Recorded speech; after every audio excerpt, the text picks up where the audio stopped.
Le CAC 40 est l'indice boursier de référence de la France. Il est considéré comme le baromètre de l'économie française, car il regroupe les 40 plus grandes entreprises cotées sur Euronext Paris. Ce qu'il faut savoir, c'est que 80% du chiffre d'affaires de ces entreprises est réalisé à l'étranger. Le CAC 40 est donc un indice mondial déguisé.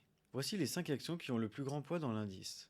On a Schneider Electric à 7%, LVMH à 7%, Total Energy à 7%, Airbus 6% et Safran 6%. Ces 5 valeurs représentent 33% de l'indice. Maintenant, côté secteur, en première position, on retrouve l'industrie à 29%, dû aux guerres et à l'instabilité géopolitique. Viennent ensuite la consommation cyclique à 15%, et pour finir la finance à 13%. Quand on parle de consommation cyclique, c'est souvent le luxe, comme LVMH par exemple. Ce n'est pas si diversifié que ça parce que les 3 premiers secteurs représentent 57% de l'indice. Sur le long terme, le CAC 40 est un moteur de croissance.